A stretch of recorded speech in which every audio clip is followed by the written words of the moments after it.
So guys, investors के perspective से जियो financial services एक बहुत ही क्यूरियस केस है, क्योंकि इन्वेस्टर्स का ओपिनियन इस स्टॉक को लेकर के बहुत हाई है। मतलब कि ऑप्टिमिज्म अगर आप देखोगे वो काफ़ी हाई है इन्वेस्टर पर्सपेक्टिव से, और इसका जो पी रेशियो है वो इसका मेजर गेम लेकर के चलता है। वो कैसे, इसको इस वीडियो में समझेंगे। आपने मेरे चैनल पर कई सारी रिपोर्ट्स देखी होंगी और सुनी भी होंगी, जो मैंने आप लोगों के साथ पिछले लगभग 2-3 सालों के अंदर इसकी पूरी हिस्ट्री में जियो फाइनेंशियल सर्विसेज की लिस्टिंग के पूरी हिस्ट्री में मैंने आप लोगों के साथ कई सारी रिपोर्ट्स डिस्कस करी हैं, जो कि मार्केट एक्सपर्ट्स की तरफ से आती हैं। ठीक है, अकॉर्डिंग टू मार्केट एक्सपर्ट्स, क्या है कंपनी की एक्चुअल वैल्यूएशन, क्या होना चाहिए लॉन्ग टर्म पर्सपेक्टिव से, सभी तरीके से मैंने आप लोगों के साथ सारे पॉइंट्स डिस्कस किए हैं पिछले कुछ सालों के अंदर, जब से कंपनी लिस्ट हुई है। उसके बाद से बहुत से मार्केट एक्सपर्ट्स लॉन्ग टर्म में इस स्टॉक की वैल्यूएशन 350 से लेकर के 500 और 600 ये हाईएस्ट वैल्यूएशंस निकलती देखने को मिलती है अकॉर्डिंग टू मार्केट एक्सपर्ट्स। ऐसी कई सारी रिपोर्ट्स अवेलेबल है, लेकिन ऐसा है क्यों? जहां रिटेल इन्वेस्टर सोचता है कि ये स्टॉक अब तक 1000 हो जाना चाहिए था या 2000 हो जाना चाहिए था, ये स्टॉक की वैल्यूएशन बढ़ ही नहीं रही है, ज़्यादा से ज़्यादा 380 और उसके बाद वापस से डाउनफॉल। अब इसके पीछे कई सारे रीजंस है, एक एक करके सभी रीजंस को समझते हैं, जिसमें सबसे पहला रीजन आता है कंपनी का growth percentage. Growth percentage in the sense, आपको एक चीज़ इस चैनल पर आप लोगों ने एक चीज़ तो सीख ही ली होगी रिसेंटली, पीई, ईपीएस और साथ में आपका ग्रोथ परसेंटेज। यस, पीई और ईपीएस मिला करके कंपनी का ग्रोथ परसेंटेज डिसाइड होता है। ठीक है, इसका पूरा कैलकुलेशन आप लोग सीख ही चुके होंगे चैनल पर। अगर पहली बार विजिट करो, सब्सक्राइब जरूर कर देना। बिग रीजन इसका, आई एम NISM सर्टिफाइड। ठीक है, तो वापस आते हैं आपके पी ईपीएस इस पूरे ग्रोथ पैटर्न पर। सो ये है कंपनी का ईपीएस रेशियो भी। ठीक है, EPS analysis of Jio financial services, EPS ratio Jio financial services का जो है पिछले कुछ सालों के अंदर 0.395 ही इंक्रीज हुआ है, 0.395%। इतना कम ईपीएस कंपनी का इंक्रीज हुआ है। वेयरएज अगर आप इसका पी देखोगे तो पी ईपीएस के कंपैरिजन में बहुत हाई है और इसका ईपीएस काफ़ी लो है, काफ़ी लो ईपीएस। अभी ये सब क्यों है उसको यहाँ पर समझेंगे। ईपीएस रेशियो कंपनी का जो पहले हुआ करता था वैल्यू के हिसाब से 2022 मार्च के अंदर, ठीक है, वो हाईएस्ट हुआ करता था ईपीएस 325.13% का ईपीएस हुआ करता था, और इस समय ईपीएस काफ़ी लो है कंपनी का। ईपीएस रेशियो वैल्यू जो कंपनी की है मार्च 2024 के अंदर वो आई थी 2.53%, और एवरेज अगर हम ईपीएस कंपनी का देखेंगे पिछले कुछ 5 सालों के अंदर तो 2.54%। यानी कंपनी का ईपीएस ग्रोथ जो है वो बहुत कम है, और जितना कम ईपीएस ग्रोथ होता है उतना ही चार्ट पर आपको कम ग्रोथ देखने को मिलता है। लेकिन क्या सिर्फ इतनी सी कहानी है, सिर्फ ईपीएस से ही आप सब कुछ समझ जाओगे? नहीं, ऐसा नहीं है। अगर आप कंपनी का पीई देखोगे तो पीई 121 का है। अब ये पीई रेशियो जो है जियो फाइनेंशियल सर्विसेज का, ये बहुत हायर रेंज पर जाता है। कई बार ये 180 भी चले जाता है, तो कई बार आपने देखा होगा 400 के पीई पर भी कंपनी काम कर रही होती है। ठीक है, अब 400 के पीई तो आपको लगता है बहुत महंगा होगा और 40 का पीई बहुत सस्ता होगा। बिल्कुल यही एक गेम है पूरा मार्केट का, 40 और 400 का पीई सस्ता है या फिर महंगा है। ये अपने आप में ही एक बड़ा सवाल है कि 40 का पीई मतलब बहुत सस्ता, 400 का पीई मतलब बहुत महंगा। नहीं, ऐसा नहीं है। बल्कि पी और ईपीएस दो इंपॉर्टेंट क्राइटेरिया होते हैं जो कि आपको कंपनी की वैल्यूएशन बताते हैं। अगर आप कंपनी के टेक्निकल्स देखोगे जैसे कि एमएफआई एंड आरएसआई, इनमें डाइवर्सिटी बहुत ज़्यादा देखने को मिलती है, मतलब कि बहुत जल्दी ये वॉलेटाइल हो जाते हैं।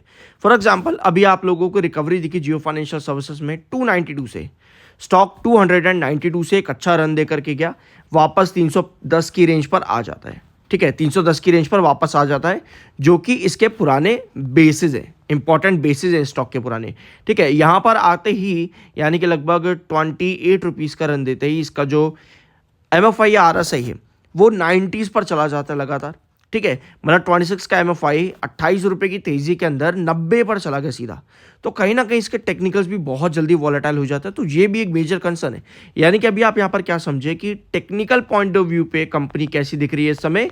थोड़ी सी वीक दिख रही है टेक्निकल पॉइंट ऑफ व्यू पे। वेरएज फाइनेंशियली अगर कंपनी को हम देखें तो कंपनी का ग्रोथ पिछले 2 क्वार्टर के अंदर बहुत ज़्यादा बढ़ा है। यहाँ पर देखो, कंपनी का जो ग्रोथ है ना वो पिछले 2 क्वार्टर में बहुत ज़्यादा इंप्रूव हुआ है। वेराज जून क्वार्टर जो कंपनी का सबसे वीक देखने को मिलता था, वही अब तक का सबसे बड़ा ग्रोथ परसेंटेज लेकर के आया है। अगर आप इसको पिछले साल के कंपेयर करोगे यहाँ पे, तो पिछले साल के कंपैरिजन में कंपनी का जून क्वार्टर ही सबसे बड़ा परफॉर्मेंस देता गया है, 46.58% का ग्रोथ। ठीक है, और सितंबर का ग्रोथ भी इतना बड़ा नहीं था। तो अभी जो कंपनी ने पिछले 2 क्वार्टर के अंदर दिया है, ऐसा ग्रोथ कंपनी ने पिछले अपने किसी क्वार्टर के अंदर नहीं दिया है अभी तक, ठीक है। तो इस ग्रोथ को कंपनी को कंटिन्यू करना पड़ेगा। वो कहते हैं ना, पीई हाई पीई मतलब कि एक्सपेक्टेशन भी हाई, ठीक है, एक्सपेक्टेशन भी हाई होनी चाहिए। हाई पीई का मतलब एक्सपेक्टेशन हाई। तो अब जो कंपनी का ग्रोथ परसेंटेज पिछले 2 क्वार्टर में है, ऐसे में एक्सपेक्टेशन जो है इन्वेस्टर की बढ़ जाती, जिसको कंपनी को कंटिन्यू रखना पड़ेगा। यानी कंटिन्यूएशन में कंपनी को एक्सपेक्टेशन रखनी है, तो कंपनी के ऊपर इस समय प्रेशर भी काफ़ी ज़्यादा है। लेकिन सिर्फ इतनी ही बात नहीं आती है, बिल्कुल बिल्कुल सिर्फ इतनी सी ही बात नहीं है। अगर आप कंपनी को देखोगे, बहुत डाइवर्सिफाइड बिजनेस हो चुका है जियो फाइनेंशियल सर्विसेज का। For example, Jio financial services आज की डेट में डिफरेंट डिफरेंट एंटिटीज के अंदर काम करती है, जैसे जियो इंश्योरेंस ब्रोकिंग लिमिटेड, आपको इसका जियो ब्लैक रॉक देखने को मिल जाता है। रिसेंटली एक कंपनी और री इंश्योरेंस कंपनी ने स्टार्ट करा था, और सेबी की तरफ से बार बार कंपनी अप्रूवल मांगती रहती है कि अब हमें ये एक नई एंटिटी बनानी है, इतने के लिए अप्रूवल चाहिए, तो वह अप्रूवल्स भी कंपनी के अंदर आते रहते हैं। लेकिन क्या हो, कितनी सारी सब्सिडरीज जियो फाइनेंशियल सर्विसेज की, सब्सिडरीज नहीं कहेंगे, बेसिकली बिजनेस एक्सपेंशन इसको आप कह सकते हो। इतना सारा बिजनेस एक्सपेंशन क्या इन फ्यूचर आकर के कंपनी का डीमर्ज हो सकता है? क्योंकि आपको पता होगा ये रिलायंस इंडस्ट्रीज का ही एक पार्ट था पहले, तो क्या जियो फाइनेंशियल सर्विसेज भी इन फ्यूचर आकर के डीमर्ज हो सकता है? तो डीमर्जर अगर इस कंपनी का होता, अभी ऐसी कोई दूर दूर तक बातचीत नहीं है, लेकिन कोई भी कंपनी जब इतना एक्सपेंशन करने लग जाती है, तो सवाल तो देखो इन फ्यूचर कंपनी के ऊपर बनते हैं। यहाँ पर आप कहो कि कंपनी ऐसे स्टेप्स कई बार लेती है कि डीमर्जर की तरफ कंपनी चली जाए, ठीक है। तो अभी ऐसा कोई स्टेप कंपनी ने लिया नहीं है, ना ही उसका दूर दूर तक कंपनी ने कोई डायरेक्शन दिया है, पर स्टिल एक चीज़ यहाँ पर होती है मार्केट के अंदर, जब भी कोई एक्सपेंशन इतना बड़ा होता है तो मार्केट में वो कंपनीज डीमर्जर के लिए जाती हैं, ठीक है। तो देखते हैं कंपनी अगर ऐसा स्टेप इन फ्यूचर लेती है तो उसकी बिजनेस एंटिटीज जो हैं वो डिफरेंट ग्रुप्स में बदलती देखने को मिल सकती हैं। अभी के लिए जियो फाइनेंशियल सर्विसेज अपनी अदर इनकम भी और अदर रिवेन्यू सोर्सेज भी एक ही में ही जोड़ रहा है। तो ये कंपनी के लिए अभी सारे इंपॉर्टेंट पॉइंट्स हैं। और इसका पी रेशियो और ईपीएस, जैसे कि आप यहाँ पर देख सकते हो इसके चार्ट पे, ये कंपनी का पीई है 140 का पीई, 153 का पीई, और ये है 80 का पीई। अगर आप चार्ट पर देखोगे तो 140 और 153 के पीई पर जाते ही स्टॉक में बड़ी गिरावट देखने को मिलती है।